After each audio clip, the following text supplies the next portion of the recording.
सुप्रभात।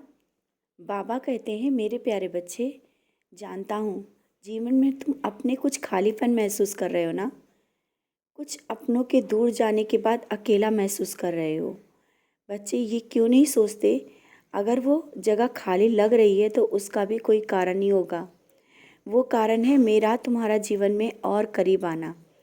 भले ही कुछ पल तुम्हें वो सब अच्छा नहीं लगा और तुम रोए भी, लेकिन तुम्हारे साईं ने उसी पल तुमको थाम लिया और तुम्हें ऐसी ऊर्जा और साहस का संचार कर रहा हूँ जिससे तुम इस झूठे और मतलबी लोगों का सामना कर सको।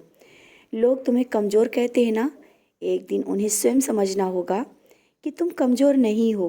तुम्हें स्वयं भी समझना होगा तुम में जो है वो किसी में नहीं।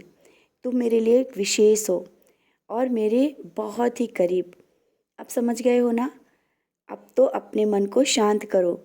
परेशानियाँ किसके जीवन में नहीं होती, लेकिन उनसे बाहर निकलने का रास्ता मैं दे रहा हूँ। जानता हूँ जिम्मेदारियों का बोझ भी बहुत है। उन जिम्मेदारियों को तुम अच्छे से निभा भी रहे हो और जो कुछ अभी लग रहा है कि कैसे होगा, वो सब तुम मुझ पर छोड़ दो। तुम बहुत दिनों से पारायण करने की भी सोच रहे हो ना। अवश्य करो।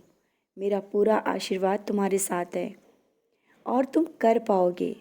लेकिन पारायण करते वक्त जल्दबाजी में नहीं, धीरे धीरे समझते हुए पढ़ना, तभी तो समझ में आएगा। और ऐसा ना हो कि जल्दबाजी में अध्याय ख़त्म हो जाए और तुम्हारी समझ में न आए। और ऐसा होता भी है। मैं जानता हूँ तुम बाद में सोचते हो ऐसा क्यों किया, इसीलिए पहले से बता रहा हूँ।